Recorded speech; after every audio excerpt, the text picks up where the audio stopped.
Spirit thus comes before us as absolute freedom. It is self-consciousness which grasps the fact that its certainty of itself is the essence of all the spiritual masses or spheres of the real as well as of the supersensible world, or conversely, that essence and actuality are consciousness's knowledge of itself. It is conscious of its pure personality and therein of all spiritual reality, and all reality is solely spiritual. The world is for it simply its own will, and this is a general will. And what is more, this will is not the empty thought of will which consists in silent assent or assent by a representative, but a real general will, the will of all individuals as such. For will is in itself the consciousness of personality, or of each. And it is as this genuine actual will that it ought to be, as the self-conscious essence of each and every personality, so that each, undivided from the whole, always does everything, and what appears as done by the whole is the direct and conscious deed of each.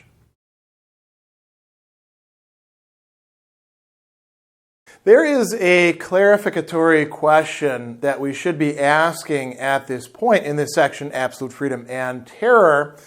And paragraph 584 is helping us to begin formulating it and to begin answering that question. There's a bit of contemporary or just rather closely connected earlier thought presupposed in this that we'll have to lay out. But Hegel is really helping us to ask this question, well, what is absolute freedom? And freedom itself is a rather ambiguous term. Some people conceive of freedom as simply being able to do whatever it is that you want to do, or always having choices. And that is not what Hegel has in mind here, although he does have to take into account the tendency of many people to try to push freedom in that direction. He would actually look at that as a deformation of freedom.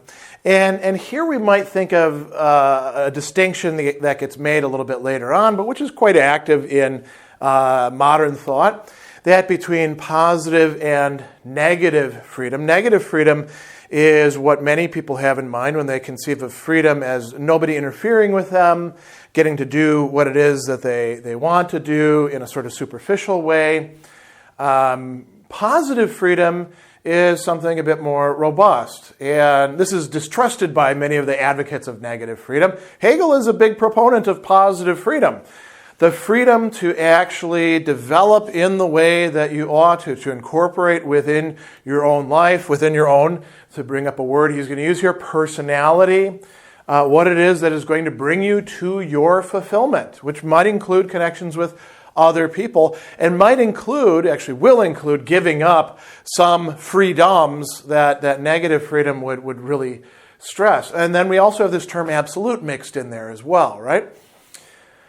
Absolute, many people think of simply as like, whatever's at the very end, the highest amount. So absolute freedom, getting to do anything that you want. You're like the god of your own little universe. Again, Hegel would say, not what I have in mind at all. Absolute would be freedom that could actually, so to speak, make sense of itself and not be binding itself by its own misuses of freedom. And this is not actually going to be realized in this section. This is the ideal that is motivating the people being discussed in this section. So let's turn to the text. Hegel says, Spirit, Geist, mind, comes before us as absolute freedom. What is it? It is self-consciousness, which, not just any old self-consciousness, which grasps the fact that its certainty of itself is the essence, the Wesen, the being, the importance, what is at the core of all the spiritual masses or spheres of the real as well as of the supersensible world. So what is he saying here? Let's pause for a moment on this. We have spent a lot of time in the phenomenology articulating out, essentially following what happened in the history of development of consciousness, according to Hegel, all of these spiritual domains, or if he likes the word masses, spheres, whatever you want to call them. These can be estates, like the first estate, the nobility, the second estate, the clergy, third estate, everybody else pretty much, fourth estate, the newspapers, this can be understood in terms of state power and wealth. This can be understood in terms of, the household and what goes beyond the household. This can be understood in all sorts of ways. Hegel's point here is that every single one of these, at this point in development, has an essence, has a core, because it's an organization of human beings within society. So whether it's a candlemaker's guild or a bunch of monks that have withdrawn into a monastery but are still connected with the world in some respect, or the halls of government, there's essences. He's not saying it's the same single essence in every one of them, but each one of them has some sort of essence. And this straddles both the supersensible world and the real world, the world that we can see, smell, touch. And some of these things, like the functions of government, exist in both, right? So what is he saying here? Self-consciousness is grasping that it itself is at the essence of all of these. That I could be the king, the bureaucrat, the candlemaker, whoever, right? So he goes on and he says, conversely, another way of looking at this, essence and actuality are consciousness's knowledge of itself. That's a little bit tricky. How is essence a knowledge of itself? Through grasping the essence, we get to grasp what it is that we are. This could happen in a variety of ways. Imagine we're dealing with government bureaucrats, right?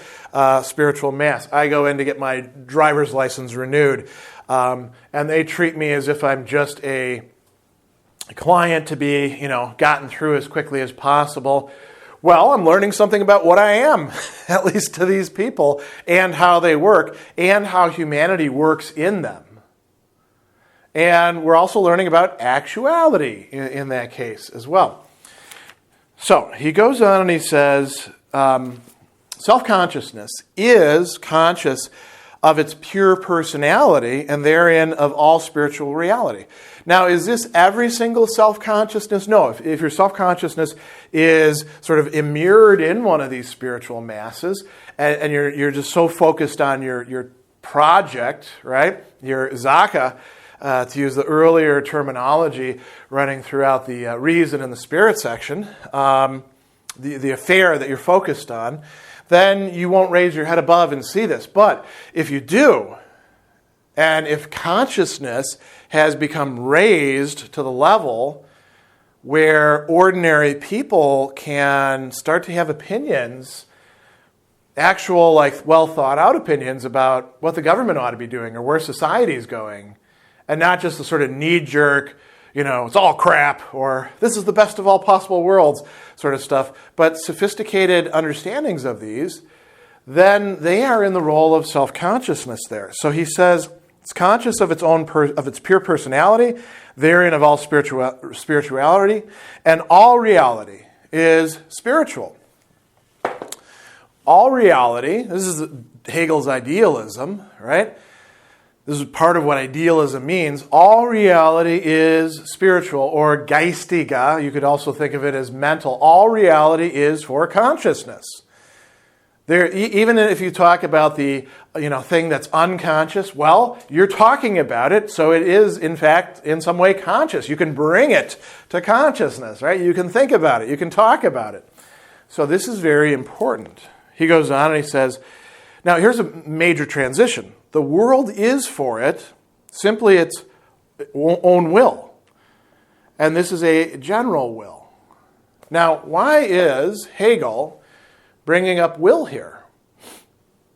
Historically, if you think about not just political philosophy and not just ethics, but sort of the explorations of how society works, what goes into it, connected with a kind of metaphysics of the human person that we see being worked out in the modern period, will becomes a very important term, probably much more than it is for us in the present, where we have many people who want to say the notion of will, it's so old-fashioned, we should get rid of it altogether. This is when it was in its greatest robustness.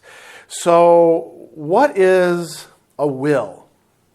We typically think of it as the faculty of choice. And we don't realize, unless we know our ancient literature, that the very notion of will was something that had to develop over time while people were using that very faculty. You'll find, for example, Aristotle and Epictetus both using this term proairesis, which gets translated as choice or faculty of choice. And in Aristotle, it plays a somewhat more mitigated role. In Epictetus, it is very, very close to what just 2 centuries later people are going to recognize as the will, the voluntas, right? And it's almost there. And that took a lot of examination of the human being. We are radically self-determinative creatures.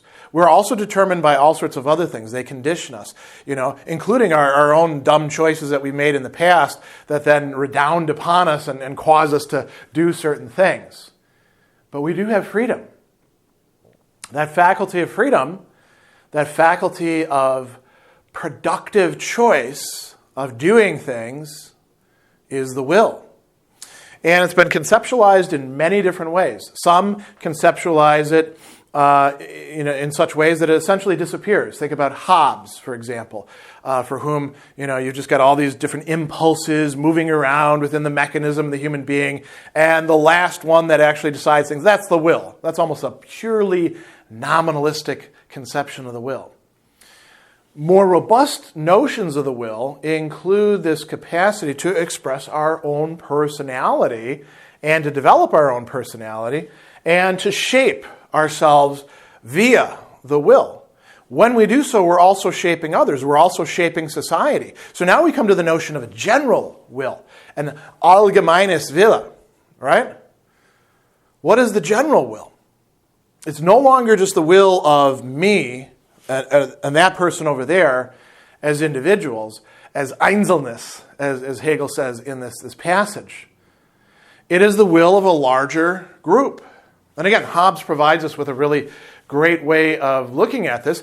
Hobbes tells us that the only time that we actually have something like a general will, he doesn't use exactly that term, is when we have a sovereign.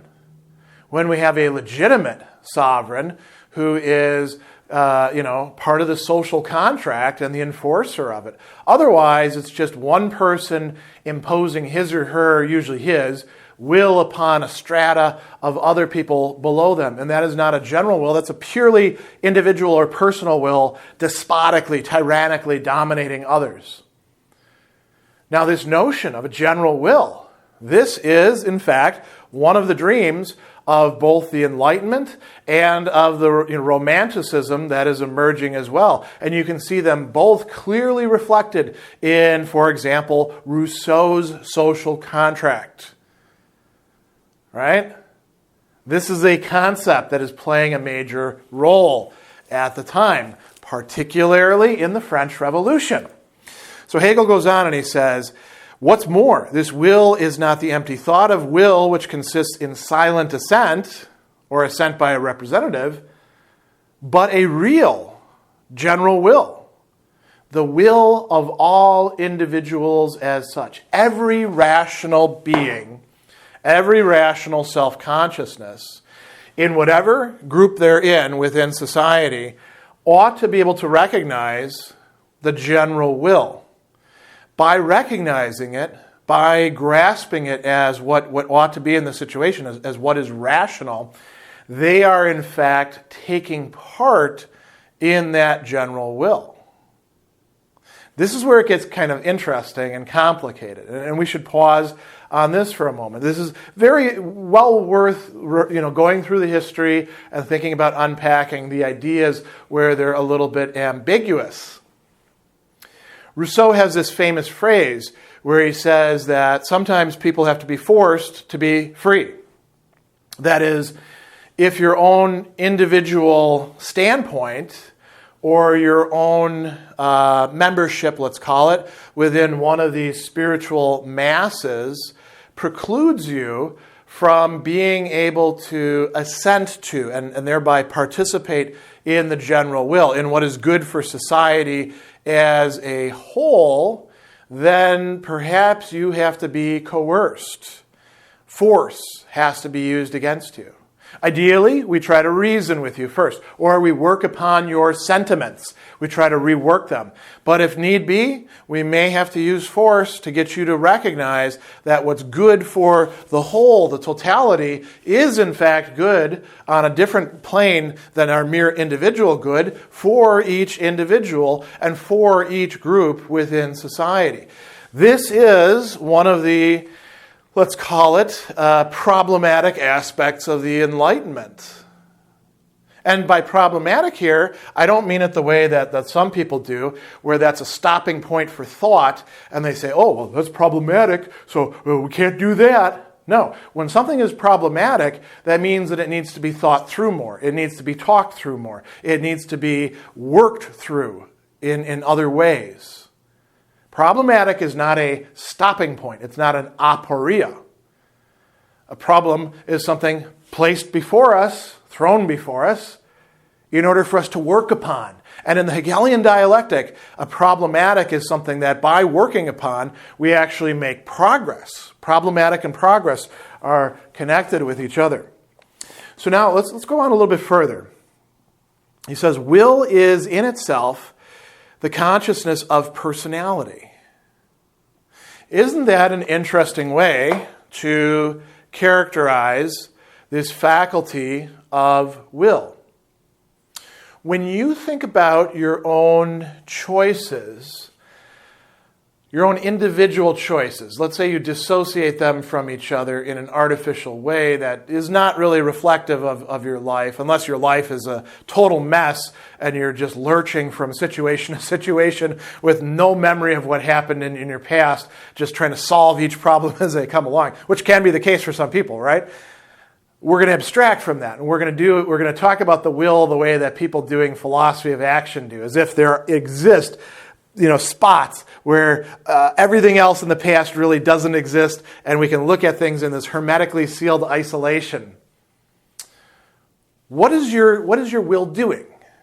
It chooses things, right? It chooses actions. It chooses, we might say for some of us, emotional reactions. It chooses plans and projects, which cannot be realized at this point in time, but could be later on. Is that all that your will does? Well, it considers options, and it may not be that it's the will itself that does all the consideration.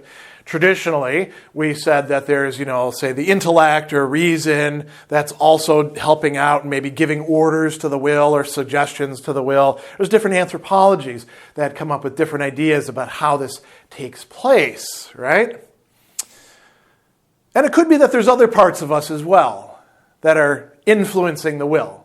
Our appetites, desires, our unconscious urges, our conditioning, habits, culture, the story that we've been telling ourselves, considerations of the relationships that we're in. But at some point, the will actually chooses or chooses against. By the way, you not only can will for, you can also will against, right? Latin, for example, this is a little bit of a digression, but I think it can be very useful to think about. Latin has this, volere,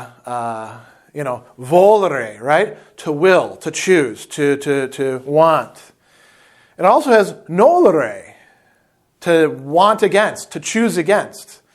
If I am volens, I am choosing for something, right? That's a participle describing, say a person. If I am Nolan's, I am saying, no, no, no. I'm not saying what I'm choosing, but I'm choosing against that thing. You see this reflected in Descartes when he enumerates what it is for a being to be a thinking being in his meditations. In Meditation 2, where he talks about, what is it to think? It's to use the intellect, it's to reason, it's to have sense experiences, it's to imagine, it is to will, it is also to will against. So this is an important point as well. Willing is a lot more complicated than we often give credit to. Let's say we get away from this abstract consideration of, we're just willing at this point in time. What do you do with your will, or what do you do with yourself through your will in your real existence? Personality, Personalität, just a cognate in the German. We express our personality, we develop, we reshape our personality through how we will. We can even have volitions that bear directly on our personality. I don't want to be the jerk that I've been all this time without realizing it. So, that's before we even get to the project of, so I'm going to have to do this and this and this, which are also all willed, we're willing something directly about our personality. I want to be a better person. I don't want to take orders from those jerks over there. That is also willing about our personality. I want to be able to be in harmony with others. I want to be more rational. Insofar as we're choosing that, will expresses our personality. So he says, will is in itself the consciousness of personality. Now we're going a little bit further. It's not just, pushing, I'm going to be this, I'm going to be this. Will is what allows ourselves to be conscious of ourselves in an important way. Self-consciousness, we've talked about this many, many times, is not just consciousness of self, but also consciousness of the other. We understand ourselves in relation to the other. But self-consciousness is also reflective, right? And it is so through its will.